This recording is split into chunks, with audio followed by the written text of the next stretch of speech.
ang mangyayari. Ikaw ang nagpuro kita, Joy, ng masamang balay. Umaapaw ang emosyon. Gamay yan, no? Di ba dahil tantrum yung Ibang klase ang tensyon. Kasalubong namin sa Ate Rose, may iba sa kanya. Baka mapahamak na yung papa mo. Dahil sa inyo, nagtusa ako, wala kang karapatan mabuhay! Bawat eksena ay dapat nabangan. Ng suro! Kilala niyo sa gano'ng pangalan ko. Huwag kang mangamba. Pumapayag si Rita na lumapit si Tupe sa kanya at sa bata. Pag hindi ako pumayag, lalayo yung loob sa akin. I need to make her believe that I'm the better father. Ama sa ama. Gusto ko maging maayos tayo para sa kapakal niya. Ina sa ina. Huwag mong gamitin ang bata para mahawakan sa leeg si Peter. Simula ngayong ika-2 ng Agosto. Hindi mo ako pwede ilayo sa mag-ina ko, ba? Puro na lang si Rita, nakakairita na! Dapat na sa tabi mo, Rita. Pinsan, hindi ka na niya mahal! Paglalamayan ang mga pusong pinatay. Kuya! Kapitawa ko! Kuya! Stay with me!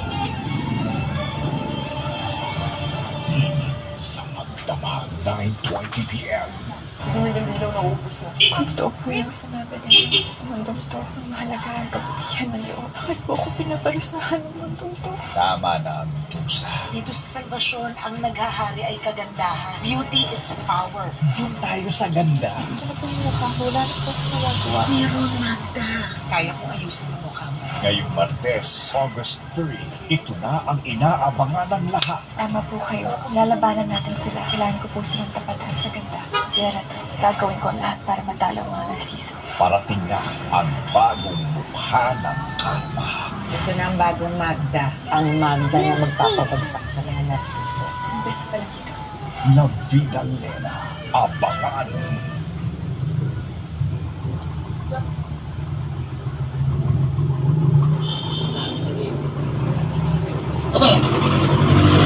So, if there's nothing else, you can leave. Leave!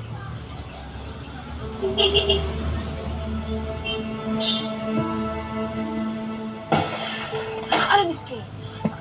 Miss Kay! Ipatawag ko na ba kayo? Tawagin mo na sa kotse. Miss Kay, ipatawag ko na ba kayo para ipaka yung mga gamit ni Mikmik? Miss Kay, papayag ba si Madam? Hindi. Pero sisiguraduhin ko na mapupulong din niyang matandang yun sa bata mo. At siya mismo magpapalaya sa kanya.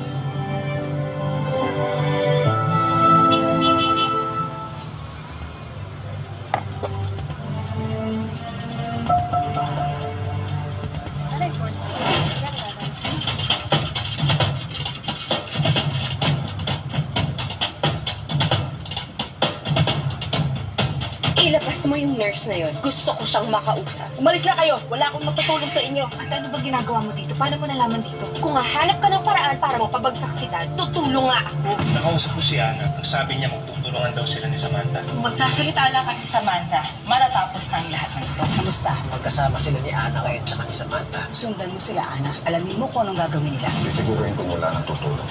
At sa dami ng tuming kinalat mo, aalingasaw at aalingasaw ang mga baho mo. Gusto lang namin siyang tanong tungkol sa nangyari kay President Noble. Matagal nang patay ang ate ko. What a complete waste of time. Karamdam ko may tinatago yung babaeng yun. Kanina nakita ko may tumatawag sa cellphone niya. Yun yung ate niya. Siya yung babae nakita natin sa picture sa bahay niya. Waldo, sinundan ko si Ana. Meron silang nilalapitan na isang babae. Sino? Pinadala ko sa inyo yung picture. Iturog mo to kay Noble. Nurse Nika, halika na. Sandali! Kailangan namin yung tulong mo. Hindi pwedeng makausap nila Ana si Nika Rivera. Hindi ko makontak sila Ana. Pinasusundan sila ni Mama. Waldo, alam ko ikaw yan. O ano, magsasalita ka ba? Pinapasundan mo sa akin si Ana. Di ko salam. Dispatchayin mo na si Ana. Pero sir, kasama niya ko si Samantha. Wala akong pakialam. Dispatchayin mo silang dalawa. Nasaan daw sila? Patawagan ko. Wala ko signal. Baka may masamang nangyari sa kanila. So now, I would like to introduce to you ang aking pong anak na lalaki, si Attorney Gael Del Mundo. Bakit ka nagsasorry? Dahil hindi kita hinaan. Dahil gusto kong kalimutan lahat ang sakit. Kasama ba ako sa gusto mo kalimutan? Oo, taga-taga kitang hinanap.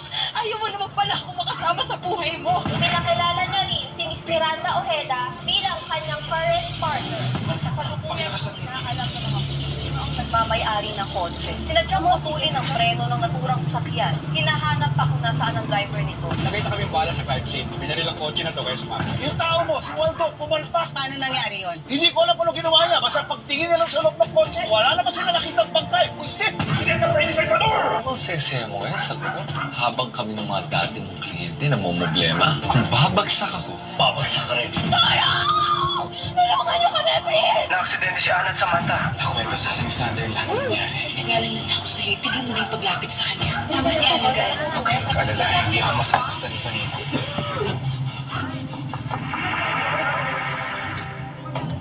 Dali ka sa kanila. Ay, magsampo ka. Sabi, ano no si Ana sa loob ng kwarto? Ano ba nangyari? Na-aksidente ko kasi kami.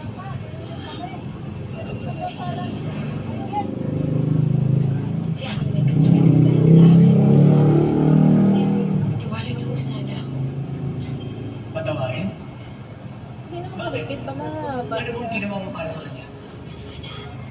Hindi lang. Bakit ba natin tinitiis pati sa mahal mo? Paano lang pangitay natin, di ba? Lola, hindi ko na mapapalabas dun. I did my best to help Ana, okay? Magpalagkit. Hindi ako kasing inutil ang iniisip mo.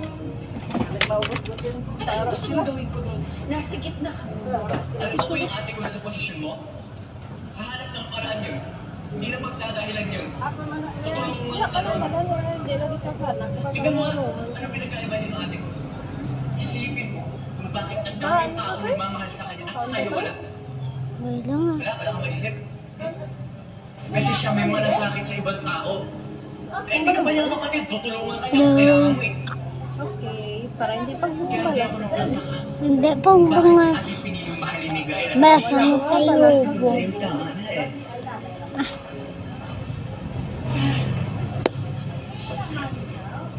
Eh, Herbert, ayaw mo. Mauna na kami. Para maayo. Para maayo, Ang fine ang mo. bang balas, Dapat, patangan. dapat putangan, tayubong. La, Tan. Ito, para hindi pagbalas. Ginagawa mo dito. Tungod, para hindi balasun. Ayos? Ana, Like and napanood subscribe. namin sa CCTV. Ha? Please like and subscribe. Please like and subscribe. Ano na mali po ang iniisip niyo? Bye! Mali na binapalandar mo sa lahat na isang pamilya kayo? Gael, kahit wala kang sabihin, pinapakita mo sa lahat na sinusuportahan mo sila. Tan, Smile. minahon ka, hindi ka kang pinigay sa Tinutulungan ko si Tita Hillary. Na-